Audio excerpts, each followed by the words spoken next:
The first unit of Module 6 contains a description of a couple of motivation theories as the basis for our understanding of motivation in education. First, we are going to focus on three quite old theories, basically the basic needs theories. And then we move to a very important and fundamental theory, the expectancy value theory. Then we proceed to discuss the attribution concept by Weiner, and then we focus on the self-efficacy concept as developed by Albert Bandura. So first, the basic needs theories. These theories were developed in the 30s and 40s with a relatively recent version in 1960, the learned needs theory. You might say that these theories are a bit old-fashioned, but it is interesting to see the origin of how we nowadays talk about motivation in education. And the origin is definitely based in these need reduction or drive reduction theories. Hull was the first, and his basic assumption was that drives originate from deficiencies. So lack of water, thirst, lack of food, hunger, lack of safety, feeling insecure, and all these kinds of physiological situations which ask for some action to reduce the stress, to return to the situation of homeostasis, of equilibrium, so to speak, the situation to which all efforts are directed. So the basic idea is that drives originate from deficiencies, and that an organism is always busy in restoring the equilibrium. So there's sort of a rest situation in which there is no tension, which is the result of some deficiency. So when people are hungry, they are motivated to look for food. When people are thirsty, they are motivated to look for something to drink, for water. And that is basically the basis on which all motives are built. Now, this a rather simple theory turned out to be too simple, basically. But it is, of course, a sort of a line of thought which returns in many other more advanced and more recent theories. The second one is Maslow's hierarchy of needs theory. This is a bit of a different approach, I must say, because it is not based on the behavioristic perspective. Neither is it related to Freudianism, which at the time was also a very important perspective, particularly in the domain of clinical psychology. So Maslow chose a third force in psychology, the humanistic approach. And he did so by assuming that there is not only the need to fulfill or to reduce, drives originating from deficiencies, but there are also growth needs. So needs to develop yourself, to establish an identity, to actualize your potential, basically. So there is something like a hierarchy of needs, with the deficiency needs as the basis, and the growth needs, particularly the self-actualization need, as the ultimate need to be fulfilled. So if you look at the well-known triangle, you have these basic needs, physiological needs, safety needs at the bottom of the triangle. And on top of that, the psychological needs, so belongingness and love, and also esteem needs, prestige and feeling of accomplishments. And on top of that, the self-fulfillment needs, self-actualization, achieving one's full potential, including creative activities. Now, this seems a very, let's say, has a great face validity. So many people still hold this, let us say, hierarchy of needs to be true. But in fact, there has been very little research to support the theory. And of course, you can easily think of examples which contradict, in fact, this hierarchy. For instance, when people are suffering under severe circumstances, like being in concentration camps or whatever, they still are able and still are try to accomplish goals like writing poetry or staying in a sort of, friendly relationship with other people in such camps. So there is no, let's say, a hierarchy in which these physiological needs have to be fulfilled first before people are able to work on their relationships or let alone to work on the actualization of their potential. So that is not the case, basically. And therefore, Maslow's theory lacks, empirical support. But it was a very influential theory, and it was a genuine attempt to step beyond, the deficiency assumption as the basis for motivation, and it focused also and identified growth needs. So in that sense, it was a very important contribution to our thinking about motivation, and also motivation in education. Now, this third example of these basic needs theories is McLelland's learned needs theory.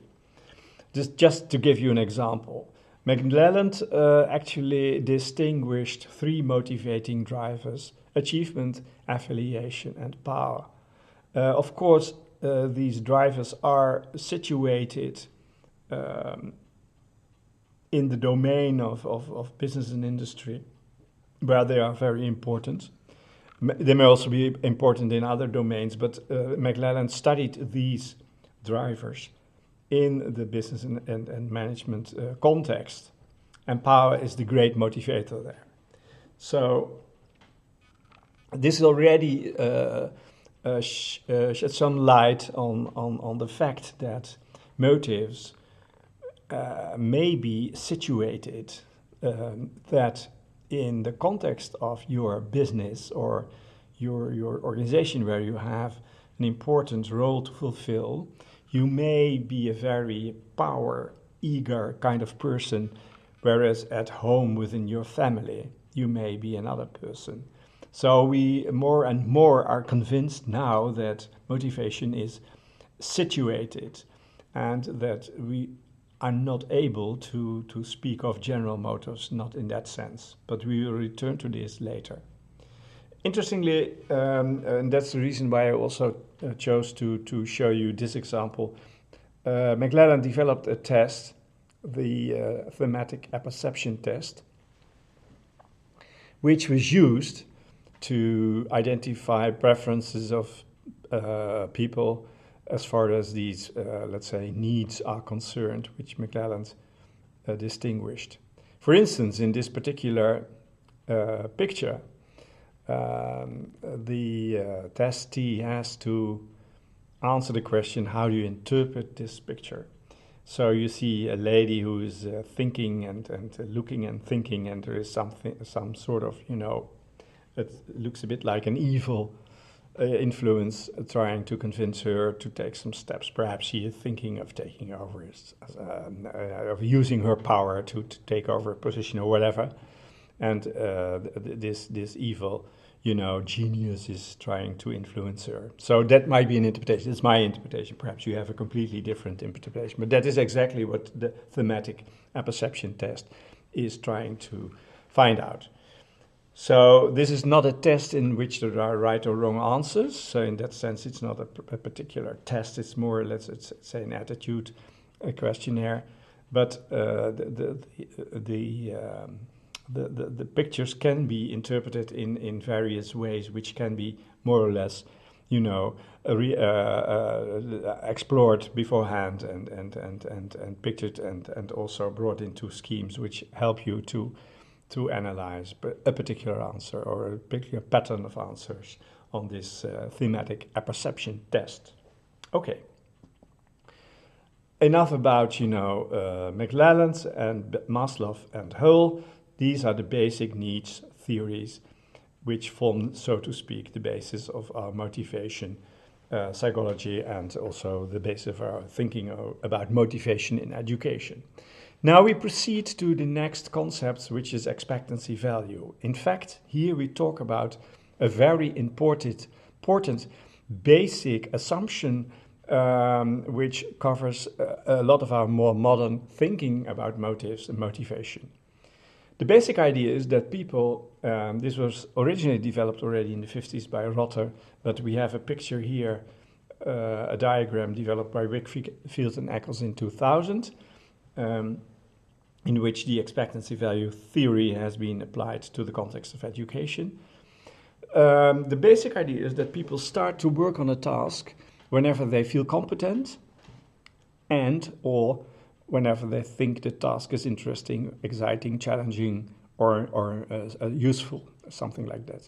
So there is a positive expectation of success, a positive expectancy, and there is a positive task value, either because of the intrinsic characteristics of the task or because of the usefulness of the task, the utility value.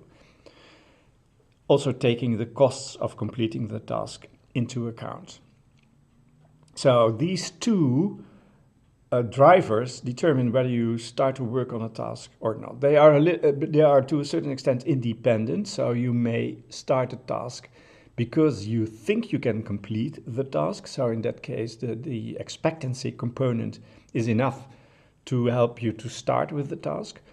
Or you may decide to work on a task because the task is challenging and interesting, etc. That may also be a good reason to start working on a particular task. And of course, the two can, let's say, work together and amplify your motives, your motivation to start with the task. So your choice to to work on the task. Now, Wickfield and Eccles also identify various influencing factors which determine your expectancy or your expectation of success. Your self-schema, so the idea you have about your own competences and your own preferences, and your short-term goals, your long-term goals, your ideal self, what you would like to accomplish, what you would how you would like to in fact actualize your potential, to talk with Maslow, and your concept of your ability is, and also the perceptions of the task demands.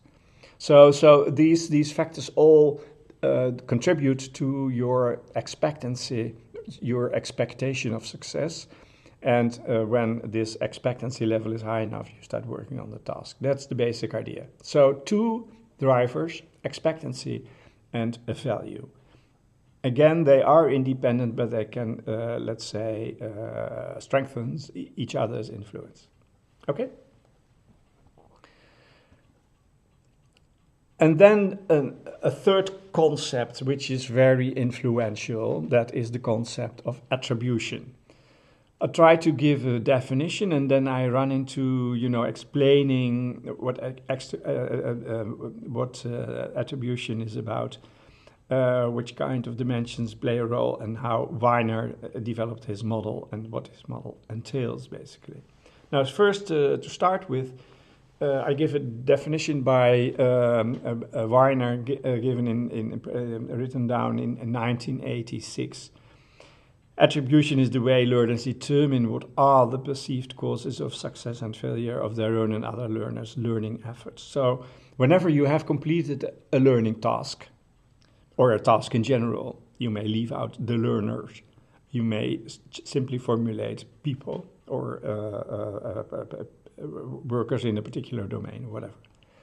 So whenever you have completed a task, you have to receive feedback on whether you were successful or not. Let's think that you have been successful. Okay, then the question is, what are the causes of your success? So did you, for instance, have the necessary competencies to complete the task? Or was the task simply very simple and therefore you did not have any trouble completing the task? Did you receive help from other people, which allowed you to complete the task, etc.? So you can have a myriad of reasons why you actually were successful in completing the task. Now let us assume that you failed on the task. Then again, you may consider the causes which actually led to your failure. For instance, you may not have invested enough effort to prepare for the task, or the task was completely different from what you expected it to be. Let's assume it is a test, and there were questions which you did not expect, and perhaps you were not rightly informed about the content of the test you were planning to take, etc., etc. So there may be various reasons why you think you succeeded or you failed.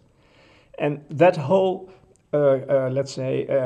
dynamic process of attributing the success and or failure of a task to various causes is called attribution. That's what attribution is about. It's an important, mechanism, because it again influences whether you are continuing to work on a particular task after a success or a failure, because your attributions determine whether you think you are able or whether you think the conditions are favorable for continuing to work on the task. Yes? Okay. So that is the concept of attribution. Now you can imagine that there are various causes, and Warner identified at least 4 causes, and we will see that in his model there are even more. An important cause of failure and success is effort, of course. The amount of effort you invested in preparing for a particular task, whether it's enough or whether it's not enough, according to your own view, of course. This is all about perception, about perceived causes. So you might think that you did enough in order to prepare for the task, or you might think that you did not do enough in order to prepare for a particular test. Your ability is, of course, also a very important influencing factor. Here you might think that your abilities are sufficient to complete the task, or you might conclude that your abilities are not sufficient, are insufficient to complete the task. And then again, it is important whether you think that abilities in general, cognitive abilities, intelligence, intellectual abilities, whether they can be developed or whether they are stable and rigid and cannot be changed. When you think that, then you have such a view on intelligence that it cannot change over time, then when you consider yourself as too low, gifted, as far as intelligence is concerned, intellectual abilities are concerned, then this is, of course, a major problem when you think that your abilities are not sufficient to complete a particular task. Okay, the level of task difficulty, again, perceived task difficulty, is also, of course, an important influencer. And then just a matter of good luck. You may be lucky with the questions you received in a particular test. And you may consider the fact that you could answer them as a matter of pure luck. Okay, now these may be causes for success, and then let's move one step further and identify dimensions of attributing. I already alluded to these dimensions with my examples. Locus of control is a very important dimension. You may think that you are the originator of successes and failures. So you are the person who caused the success or the failure. Then you have an internal locus of control. It's also possible that you think that the circumstances were in fact responsible for your success or failure. And in that case, you have an external locus of control. So both, attitudes are possible. Now, then there is the idea that causes may be stable or unstable. For instance, as I said, your perception of your own intellectual abilities may be that they are stable and sufficient, or that they are insufficient but can be improved. In fact, they are unstable, they can be improved, or that they are stable and insufficient and that nothing can be done because you're simply too stupid to do this particular task. That, of course, is very demotivating in order to continue the task. And then there is the controllability issue. You may conceive of causes which are under your control, like the amount of effort you invest, or the help. Well, let's say the existence of time, the availability of time, things you can influence and determine yourself. Or you might think of something like good luck, which is simply not controllable. It's external, it's not controllable. So controllability is another dimension. In fact, we have now 3 dimensions which with each 2 values, so we have 8 situations, and in Wiener's model these 8 situations are being distinguished. Let's see, first we have the internal causes for success, and then we have the external causes for success. And then the causes may be controllable and uncontrollable, controllable, uncontrollable, and then we have the stable causes for success and failure, of course, and the unstable causes. Well, let's first take an internal, controllable, stable factor influencing your success. That's the long-term effort you put into your study or the program you're following, and or whatever the thing you are working on is about. So the long-term effort you put into a particular educational program is in a controllable, stable internal factor. Your ability is also stable and internal, but it's not controllable because, as long as you consider ability as fixed and not as fluid. If you think that your intellectual abilities can be improved and are in fact fluid, then of course you are talking about the controllable internal stable factor. Unstable factors may be knowledge and skills or efforts invested in one particular exam. So this particular test may not be well prepared as it should be, because in this particular situation you had other things to do, there were other questions which ask for your attention, etc. So in this particular case, it might be less than needed to pass the exam. Level of fitness during the exam may be an unstable and uncontrollable internal cause for success or failure. Then we look into the external causes.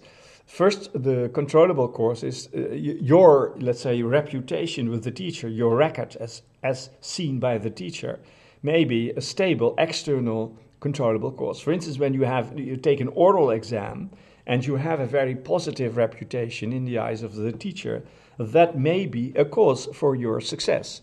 And then you have an external cause, so you may explain to others, well, the teacher thought very well of me and approached me in a very positive and comforting way, and therefore I was able to explain everything as the teacher asked for.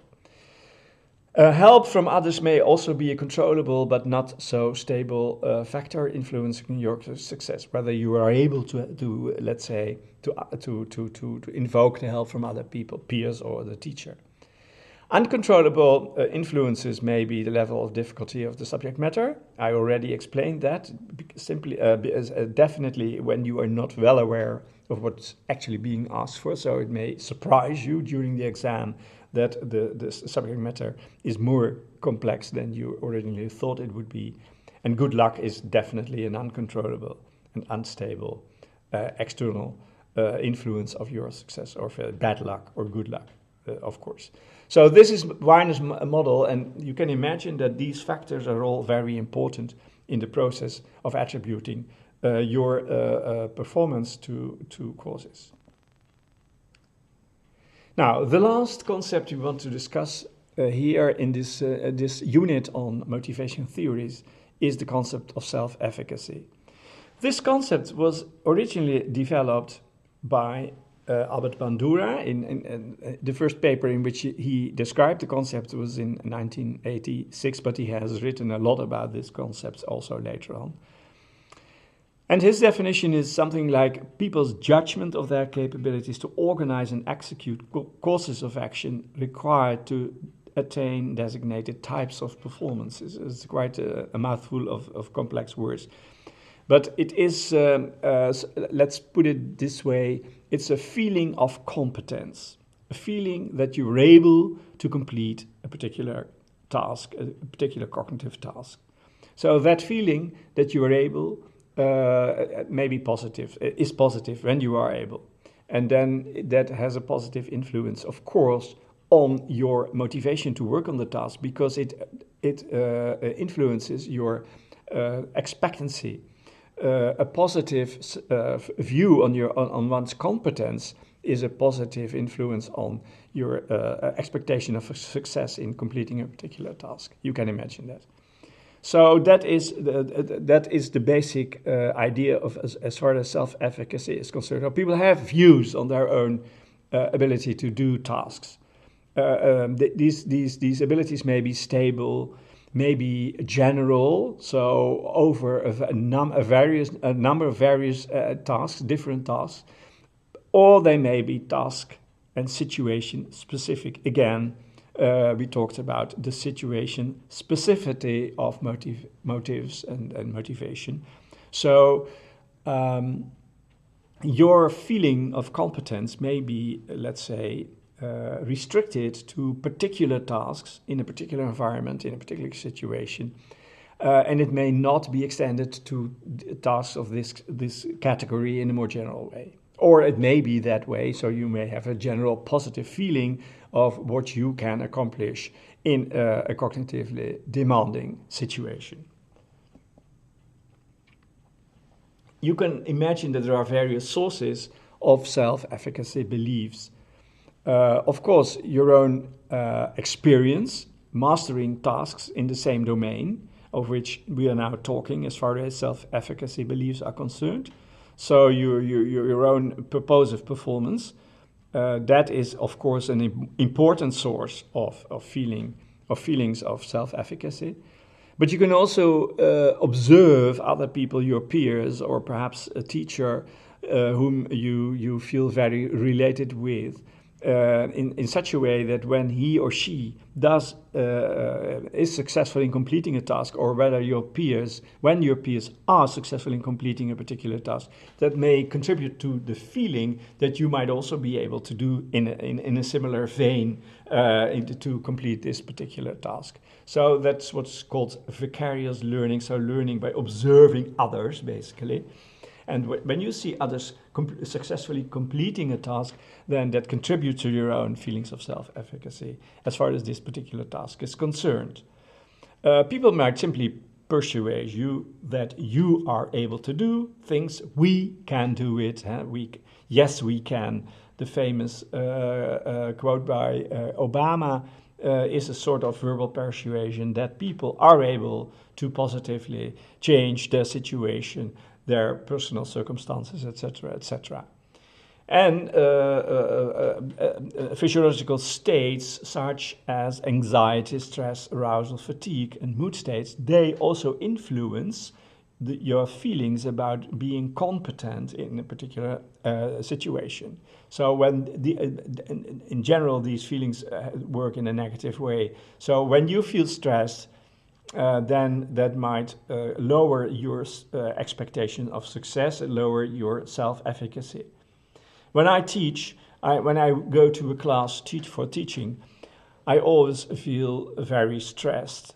And I will always think, why did I ever chose to do this particular task, or why did I ever chose to do this job? Why did I apply for this job? That's a feeling that has not changed over the years. So it is a stressful feeling, but I must admit that a feeling a bit stressed like this does contribute to my alertness. And it does in fact contribute to the success of my teaching. I think, at least it's my feeling. So although I feel uncertain about my competence at that particular moment and time, it does, inspire me to do the very best I can in order to arrive at a successful lecture or whatever it is I'm doing.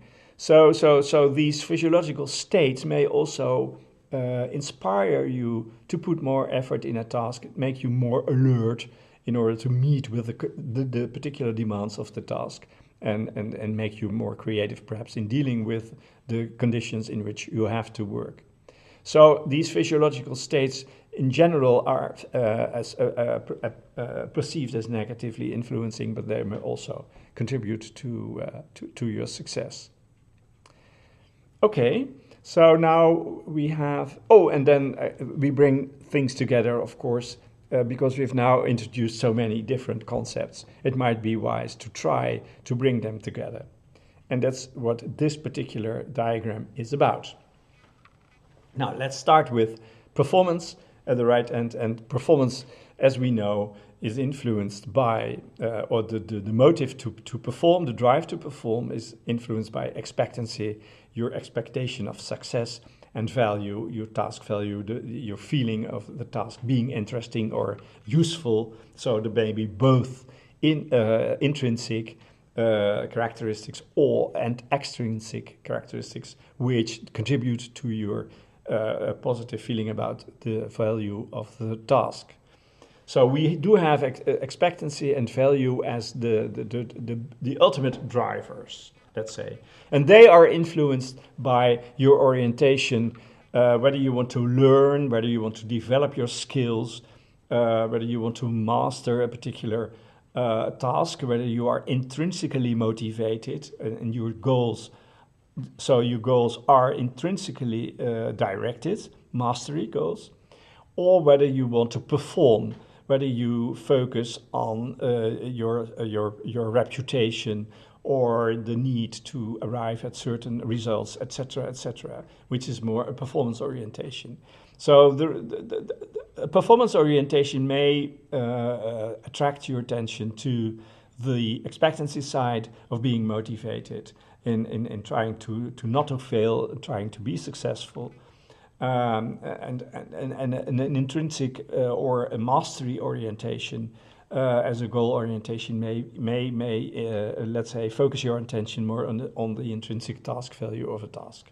Okay, so this goal orientation itself as a sort of cohesive sort of representation of the goals you want to achieve with a particular task is in itself influenced by your self-schema. So the ideas you have, your self-efficacy ideas you have about performing a particular task. You can imagine that your feelings about how you are able to do a particular task are positive or negative, so they have an affective component. So they may be inspiring, or they may in fact put you down and make you, let's say, passive in a particular task. So there's a clear affective component. These ideas about yourself, this self-schema, may change over time. You may think of yourself as being a student, being a young professional, and perhaps being an old retired professional like I am. and your ideas about your own competences may be related to particular stages in your own career. So there is also a temporal aspect to your self-schema. You can let's say, envisage how you were when you were a young professional, for instance. So, and then there is an efficacy, of course, component, whether you are successful or not in a particular task, in this task or in in a variety of tasks. So self-schemas may be focused on particular tasks, or they may be quite general, as I explained before. And then there's the value component, the importance, basically, of a particular self-schema. You can imagine that when you are a violin player and you have to perform a particular piece, then it is for you very important that you are successful in that piece, because it's part of your identity that you're able to do so. But when you are a violin player and you have to, let's say, to play a tennis game, then it might be less important for you that you succeed in playing tennis, because your identity is not with playing tennis, but with playing the violin. So you can imagine that you have schemata, for various activities, and that some activities are considered more relevant for your identity as a person, where other activities are not considered very relevant for your identity as a person. So they have a less, let's say, a positive value in terms of the value of self-schemas. So schemas are central or more peripheral as far as the idea you have of your own identity as a professional or as a person in general is concerned. Yeah. Now, these self-schemata are influenced by what other people say of you, whether they convince you of your capacities or not, as we discussed before. And they are also, of course, influenced, and there we have a feedback loop, by the attributions you make, whether you consider your successes as being part of your own, let's say, efforts, and whether you consider your failures as being part of the circumstances which you cannot control. Okay, so here we see a feedback loop, and you can imagine that self-schemas determine the goals you want to achieve in a particular situation. And these goals determine whether you focus on the expectancy component of your motivation or on the value component of a task. And this together forms your influences your performance or your decision to perform. Yeah. So this schema brings everything together. Okay, that was about self-efficacy and also a bit about everything. As far as motivation theories are concerned, we have now a general idea of the basic concepts in the domain of motivation and education. And of course, you can further study more detailed and more thoroughly the meaning of particular concepts and the relevance of particular concepts in your own, let's say, project or your own environment where you are working in education.